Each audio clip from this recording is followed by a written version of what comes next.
Luke, you're dead wrong. You never have the skills like mine. I write the ill-type rhymes. Now I'm reaching my prime. 360 dunk in your face. You can't go. Sometimes he's Fernando Guerrero, Salisbury's own, and he's the NABO, the only stands for his North American Boxing Organization welterweight champion.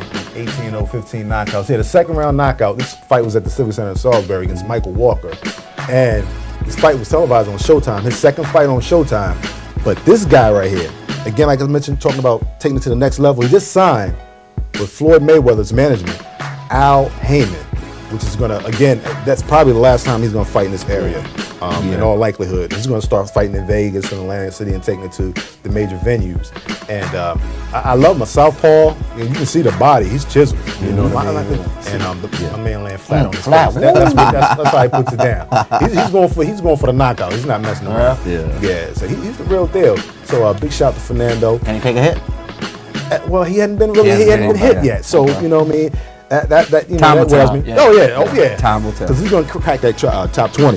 Yeah. Okay. And then that's what you want to see. I mean, he signed with Mayweather. You know what I mean, people. So they got to see something. It says a lot. You know what I mean? It says a lot. 23-year-old young cat. That's what's up. He's going to be around for a while. What's up. And he was also on the cover of Eastern Show magazine as well. So, oh yeah. Okay. Cool. Yeah. Now, Walt, you have something. Well, just with the 30 for 30. Right. With Allen. Well, just what would your? I mean, obviously I watched it. I watched it. I was just curious of what you thought about the show. I knew a lot about that situation. I remember when it was in the news at the time. But some of the things I didn't know was I knew about the racial tensions, but I didn't know it was that deep. You know what I mean? And I didn't know how it affected that community. Yeah. You know what I mean? To that degree, and the fact that you don't look at AI as that situation as like. I mean, that was almost like going back to the 60s, and the 70s with the tension. Right. But it divided a community. But you never think that Allen Iverson, I mean, because he had a lot of people backing him. I mean, you always in the news, everybody talked about this guy, young guy, and all this negative, talk about him back then. Of course, John Thompson went to bat for him, the governor of Virginia, and the whole nine. But I mean, to see this, that he went through all that, all that adversity, didn't play a senior year in high school, and then to everything that he grew up, his old neighborhood, everything he grew up in, and to be where he's at, to be one of the greatest players ever to play the game of basketball, to get past that and to get over those hurdles. I think that says a lot for the young kids, that despite whatever you go through, whatever you're going through, it's not the end. I mean, you can get past that and reach your dream and get past that. So my hat's off to AI for getting over that situation.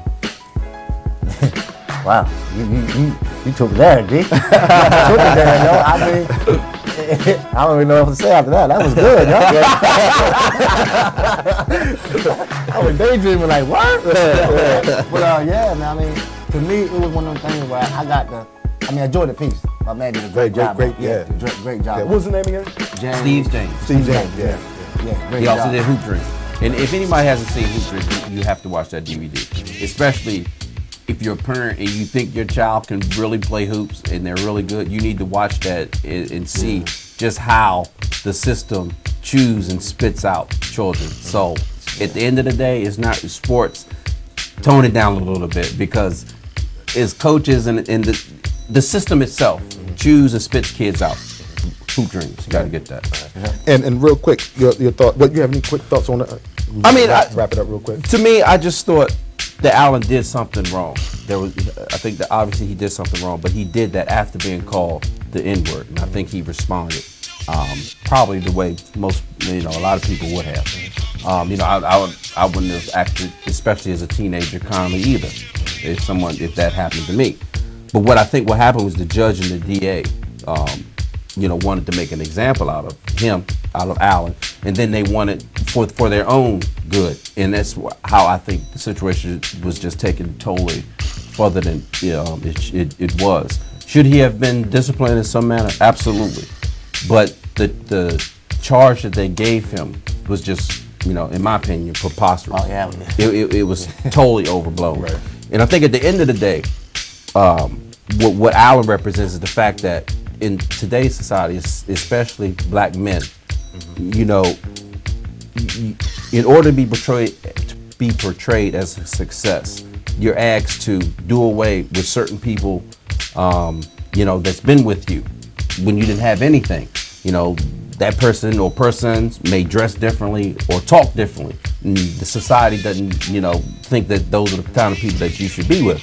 To me, what I took out of the piece was that Allen never left those people behind, and I always respect him for that. Those people still may get him into situations that he wouldn't be in otherwise, but that's something that he personally has to come up to the point where he can tell his guys, no, I'm not doing that, or nah, y'all go ahead, but I'm not doing that. I'm not going with y'all this time. But I will always love him for the fact that he never did and he never will lead the boys that was with him when he was nothing.